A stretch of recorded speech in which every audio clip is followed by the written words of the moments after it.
नमस्कार दोस्तों, एक बार फिर से स्वागत है आप सभी का आपके अपने YouTube channel civil engineer RPM में। तो कैसे हैं आप सब? उम्मीद करते हैं बहुत अच्छे होंगे। तो दोस्तों, आज का हमारा टॉपिक है कि रोड के नीचे, रोड और फ्लोरिंग के नीचे जो हम बैक फिलिंग करते हैं लेयर बाय लेयर, उसका रेट एनालिसिस हम कैसे करें। तो जिसमें हम एक्सकवेशन करके कहीं से मिट्टी लेके आते हैं, 50 मीटर लीड से लेके आते हैं और उसके बाद उसे 200 के लेयर में फिलिंग करते हैं। उसके बाद उसमें हम वाटर स्प्रेडिंग करते हैं, रोलर चलाते हैं और फुल कंपैक्शन करते हैं। तो उसमें हमारा कितना कॉस्ट लगता है और क्या हम टेंडर कोट करने के लिए कितना हमें रेट कोट करना चाहिए। तो इस सब के बारे में चलिए हम इस वीडियो में सीखेंगे। तो वीडियो स्टार्ट करने से पहले हम आपसे अनुरोध करना चाहते हैं कि अगर आप इस चैनल पे नए हैं तो चैनल को सब्सक्राइब करें, बेल आइकन को प्रेस करें, वीडियो को लाइक करें, कमेंट करें और शेयर करना बिल्कुल भी ना भूलें। तो चलिए हम वीडियो को शुरू करते हैं। दोस्तों, इसके डिस्क्रिप्शन में दिया हुआ है कि earth work by mechanical manual means in rough excavation, मतलब कि या तो हम मैनुअल करें या मशीनरी से करें, जो कि बल्क में करेंगे तो उसको रफ एक्सकावेशन कहते हैं। Banking एक्सकावेटेड earth in layer not exceeding 200 mm, मतलब कि हम जो उसे 200 से अधिक लेयर में नहीं, मतलब 200 के अंदर अंदर लेयर में हमें, जैसे रोड पे हम डालते हैं या फ्लोरिंग कहीं हमें फ्लोरिंग करनी रहती है तो 200 के लेयर में हम डालते हैं। Banking cold with watering rolling each layer with 1.5 ton roller और वुडन और steel rammer and rolling every third layer और टॉप लेयर, या फिर जैसे हम 2-3 लेयर डालते हैं या बहुत ज्यादा गहरा रहता है उसको फिल करने के लिए हम बहुत ज्यादा लेयर डालते हैं, तो एवरी 3 लेयर में या फिर जो टॉप मोस्ट लेयर होता है उस लेयर में हमें मिनिमम 8 टन के रोलर से रोलिंग करना है और ड्रेसिंग करना है। तो दोस्तों, जिसमें लीड 50 मीटर रहता है। तो चलिए इसका एनालिसिस हम शुरू करते हैं। तो सबसे पहले हमने मशीनरी का लिया है। उससे भी पहले हम ये बता दें कि हम एक बार 10 क्यूबिक मीटर का रेट एनालिसिस करते हैं और उसके बाद हम उसे 10 से डिवाइड, जो हमारा टोटल कॉस्ट आएगा उसे हम 10 से डिवाइड कर देंगे तो हमारा 1 क्यूबिक मीटर का कॉस्ट आ जाएगा। तो सबसे पहले मशीनरी, इसमें जो भी डाटा हमने लिया है वो सारे सीपीडब्ल्यूडी से लिया है। आप अपने जो भी रेट है इसमें लिया हुआ वो आप अपने लोकल रेट के अनुसार से ले सकते हैं। और ये जो रेट हम कैलकुलेट अभी करेंगे ये टेंडर फिलिंग के लिए नहीं है, आप खुद से जो कैलकुलेट करेंगे आप वो रेट टेंडर फिलिंग में डाल सकते हैं। हमने तो एक एजम्पशन करके और सीपीडब्ल्यूडी का रेफरेंस लेके हमने रेट एनालिसिस किया है ताकि इस प्रोसेस से आप लोग भी रेट एनालिसिस कर सकें। तो सबसे पहले हमने मशीनरी लिया है जिसमें हाइड्रोलिक एक्सकावेटर 1 क्यूबिक बकेट वाला, 1 क्यूबिक मीटर बकेट कैपेसिटी वाला, जिसकी बकेट कैपेसिटी 1 क्यूबिक मीटर होती है। तो दोस्तों 10 क्यूबिक मीटर एक्सकावेशन करने में उसको 1.538 आवर लगते हैं।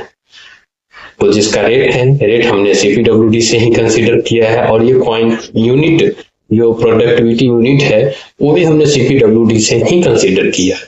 तो रेट हमने 900 लिया है और 1.538 मतलब 10 क्यूबिक मीटर एक्सकावेशन में उसे 1.538 आवर लगते हैं।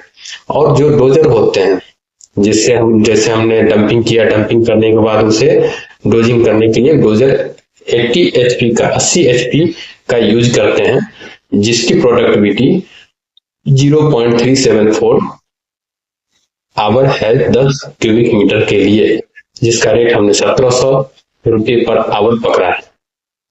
मोटर ग्रेडर, जो ग्रेडर जब हम क्या करते हैं डोजिंग करने के बाद हमें उसे लेवलिंग के लिए अप डाउन जो रहता है उसे ग्रेडिंग करने के लिए, फिलिंग करने के लिए हम ग्रेडर यूज करते हैं, जिसका प्रोडक्टिविटी 0.167 आवर लगते हैं 10 क्यूबिक मीटर, जिसका रेट 2700 रुपये है। और ऐसे ही सेम रोलर जो होते हैं 8 से 10 टन का, उसका भी प्रोडक्टिविटी सेम है, जिसका रेट 700। उसके बाद वाटर टैंक का भी प्रोडक्टिविटी है आवर में 10 एमक्यू के लिए जो लगता है उसे 0.4 आवर कंसीडर किया गया है, CPWD से ही कंसीडर किया गया, और रेट भी मैंने उसी का ही पकड़ा है, 250 रुपया। तो ये सारे रेट आप अपने लोकल रेंट के हिसाब से इसमें कंसीडर कर सकते हैं। ये ऐसा जरूरी नहीं है कि यही रेट कंसीडर करना है, इस रेट को आप चेंज कर सकते हैं आप अपने लोकल अवेलेबिलिटी के हिसाब से। अब इसमें जो लेबर लगता है, जैसे मेट हो गया, कूली हो गया, और कुली हो गए, और उसके बाद एनी अदर जो एक्स्ट्रा चार्जेस वगैरह आते हैं, उसके लिए हमने ये सारे यूनिट्स, क्वांटिटी और रेट सारे हमने CPWD से पकड़ा है। तो जब हम ये सारे का टोटलिंग करेंगे तो 2778 रुपया 69 पैसे आते हैं। अब इसमें क्या है, वाटर चार्जेस।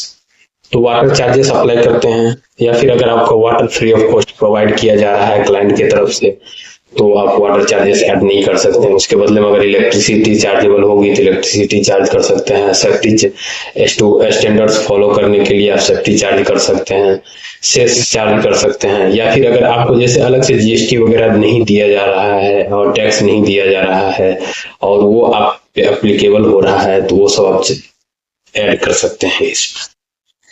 तो हमने तो वाटर चार्जेस ही कंसीडर किया है, जो कि 1% है, 27.79 रुपये होते हैं। अब इन दोनों को ऐड करने के बाद 2806 रुपये 48 पैसे टोटल बनते हैं। अब इस पे क्या है, contractor profit and overhead charges, जो कि 15% हमने कंसीडर किया है टोटल कॉस्ट पे, तो ये 420 रुपये 97 पैसे बन रहे हैं। अब टोटल 10 क्यूबिक मीटर में हमारा कितना चार्जेस हो गया, हमारा हो गया, जब हम टोटल चार्ज और कॉन्ट्रैक्टर प्रॉफिट जोड़ेंगे तो 3227 रुपये 45 पैसे बन रहे हैं। ये हमारा 10 क्यूबिक मीटर का हो गया। तो हम 1 क्यूबिक मीटर के लिए क्या करेंगे, टोटल को डिवाइडेड बाय 10 से कर देंगे, तो हमारे 1 क्यूबिक मीटर के लिए आ गया 322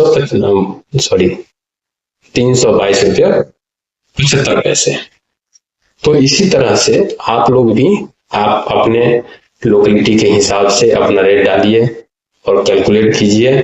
कैलकुलेट करने के बाद देखिए क्या रेट आता है, वही रेट आप लोग अप्लाई करेंगे, ना कि ये रेट जो हमने बनाया है ये रेट आप अप्लाई नहीं कर सकते हैं। तो वीडियो कैसा लगा जरूर बताइएगा दोस्तों, और शेयर कीजिएगा, कमेंट कीजिए, लाइक कीजिए, और आप लोग सहयोग कीजिए, जिससे हमें मोटिवेशन मिले, ताकि हम और इसी तरह का वीडियो हमेशा हम इस चैनल पे अपडेट करते रहें। तो धन्यवाद दोस्तों।